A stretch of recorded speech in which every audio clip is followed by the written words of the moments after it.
ನಮಸ್ತೆ ರೈತ ಬಾಂಧವರೇ, ನಾವಿವತ್ತು ಚಿಕ್ಕಮಗಳೂರು ಜಿಲ್ಲೆ ಕ್ಯಾತ್ನಬೀಡು ಗ್ರಾಮದಲ್ಲಿದ್ದೀವಿ. ಲಕ್ಕೆ ಹೋಬಳಿಲಿ ಕ್ಯಾತ್ನಬೀಡು ಗ್ರಾಮದಲ್ಲಿ ನಮ್ಮ KP ಲೋಕೇಶನ್ ಅವರ ತೋಟದಲ್ಲಿದ್ದೀವಿ. ಇವತ್ತು ಅವರು 1.5 ಎಕರೆ ಭೂಮಿಲಿ 450 ನಮ್ಮ ತಾಯಿ ಹೈಬ್ರಿಡ್ ಹಲಸಿನ ಗಿಡನ ನಾಟಿ ಮಾಡ್ತಾ ಇದ್ದಾರೆ. ಸರ್, ಒಳ್ಳೆಯದಾಗಲಿ ನಿಮಗೆ. ಇವತ್ತು ನಮ್ಮ ಗಿಡನ ನಾಟಿ ಮಾಡ್ತಾ ಇದ್ದೀರಾ. ಧನ್ಯವಾದ. ಸರ್, ಈ ಹಲಸಿನ ಕೃಷಿ ಬಗ್ಗೆ ನೀವು ಮಾಹಿತಿ ತಿಳ್ಕೊಂಡು ಈ ಹೊಸ ಒಂದು ವಾಣಿಜ್ಯ ಬೆಳೆಯಾಗಿ ಬಂದಿದೆ, ಮಾಡಬೇಕು ಅಂತ ನಿಮಗೆ ಮನಸ್ಥಿತಿ ಬಂದು ಒಳ್ಳೆ ಮನಸ್ಸಿಂದ ಮಾಡ್ತಾ ಇದ್ದೀರಿ. ಈ ಪ್ರಾಜೆಕ್ಟ್ ನಿಮಗೆ ಇಷ್ಟ ಆಗಿದೆ ಸರ್? ಇಷ್ಟ ಆಗಿದೆ. ಹೊಸ ವಾಣಿಜ್ಯ ಬೆಳೆ, ಹಳೆ ತಳಿ ಇದಾದರೂ ಕೂಡ ತಳಿ ಹೊಸದು. ಹಾಗಾಗಿ ಒಂದು ಹೊಸ ತಳಿ ತಾಯಿ ಹೈಬ್ರಿಡ್ ಮಾಡೋಣ, ಒಂದು ಆರ್ಥಿಕವಾಗಿ ಅನುಕೂಲ ಆಗುತ್ತೆ ಒಂದು ದೃಷ್ಟಿಯಿಂದ ಇವತ್ತು ನಾಟಿ ಮಾಡ್ತೀವಿ. ಒಳ್ಳೆಯದಾಗಲಿ ಸರ್. ಇದು ಮುಂದೆ ಮಾಡೋಂಥ ಹೊಸ ರೈತರಿಗೆ ಏನು ಹೇಳಕ್ಕೆ ಬಯಸ್ತೀವಿ? ಮಾಡಿ ಒಳ್ಳೆ ಉತ್ತಮವಾದ ಇದಿದೆ, ಒಳ್ಳೆ ಕಂಪ್ನಿ ಇದೆ.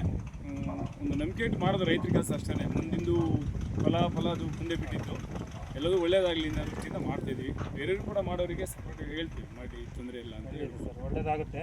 ನಾವು 3 ವರ್ಷದ ಮೇಲೆ ಹಾರ್ವೆಸ್ಟಿಂಗ್ ಸ್ಟಾರ್ಟ್ ಆಗುತ್ತೆ. ಪ್ರತಿ ತಿಂಗಳು ಕೂಡ ನಾವು ಎಕ್ಸಿಕ್ಯೂಟಿವ್ ಬಂದು ಫ್ಲ್ಯಾಟಿಗೆ ಒಂದು ಮಾಹಿತಿನ ಕೊಡ್ತಾ ಇರ್ತೀವಿ. 100ಕ್ಕೆ 100 ಕಾಯಿನ kg 30 ರೂಪಾಯಿ ನಾವೇ ಬೈ ಮಾಡ್ತೀವಿ ವಿತ್ ಅಗ್ರಿಮೆಂಟಲ್ಲಿ. ಎಲ್ಲ ನಿಮಗೆ ಮಾಹಿತಿ ಕೊಟ್ಟಿದ್ದೀವಿ. ಒಳ್ಳೆಯದಾಗಲಿ ಸರ್, ನಾಟಿ ಮಾಡಿದರೆ. Thank you. ಓಕೆ.